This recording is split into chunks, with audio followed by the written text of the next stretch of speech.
Hi everyone, నేను ఈరోజు చామ ఆకులతో పొట్లాలు చేస్తాను. ఇవి మా ఇంట్లోనే పెరిగిన చామకూర ఆకులు ఫ్రెష్గా ఉన్నాయండి. అవి ఫస్ట్గా తెంపుకొని వచ్చాను. ఓన్లీ మూడు ఆకులు అయ్యాయి. ఆ 3 ఆకులతోనే చేసి చూపిస్తున్నాను. నాకైతే చాలా హ్యాపీగా ఉంది. మన ఇంట్లో మన చిన్న కుండీలో అలా ఆకులు వచ్చి వాటిని తీసుకొని వాడుతున్నాం కదా. నాకైతే చాలా హ్యాపీగా ఉంది. చూడండి, ఇలా మంచిగా కడుక్కొని ముందుగా నానబెట్టిన శనగపప్పు తీసుకొని గ్రైండర్ కప్లో వేసుకోవాలి. దాంట్లోనే పచ్చిమిర్చి, జీలకర్ర, ధనియాలు, వెల్లుల్లిపాయలు, ఉప్పు, ఒక ఆనియన్ వేసి గ్రైండ్ చేసుకోవాలి. మంచిగా మెత్తగా గ్రైండ్ చేసుకోవాలి. చూడండి, ఇలా సన్నగా అయిపోయింది. ముందుగా ఒక గిన్నెలో వాటర్ పోసి దాంట్లో హోల్స్ ఉన్న గిన్నె పెట్టాలి స్టీమ్ కోసం.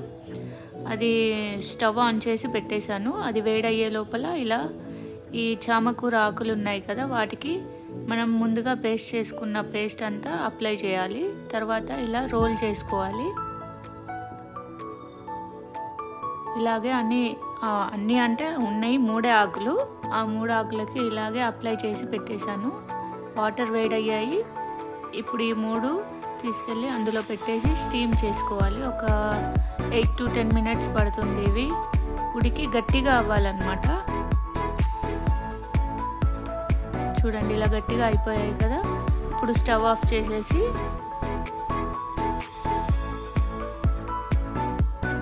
అవి చల్లారిన తర్వాత కట్ చేసుకోవాలి. చల్లగా అయిపోయాయి. కట్ చేసుకొని ఆయిల్లో డీప్ ఫ్రై చేసుకోవాలి. వీటిని వేడివేడి అన్నంలో నెయ్యి, ఆయిల్ వేసుకొని అలా కలుపుకొని తినొచ్చు. అన్నంలో కలుపుకొని తినొచ్చు, లేదు అంటే సాంబార్ అన్నంకి, రసం అన్నంకి సైడ్ డిష్ లాగా తినొచ్చు, లేదు అంటే ఈవినింగ్ స్నాక్స్ లాగా కూడా తినొచ్చు. చాలా అంటే చాలా టేస్టీగా ఉంటాయి. ట్రై చేయండి.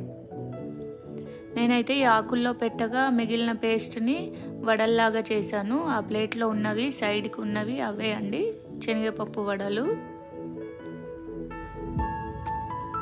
మన చామకూర ఆకు పొట్లాలు రెడీ అయిపోయాయి. క్రిస్పీగా రెడీ అయిపోయాయి. మీరు కూడా ట్రై చేసి ఎలా ఉన్నాయో టేస్ట్ చూసి చెప్పండి.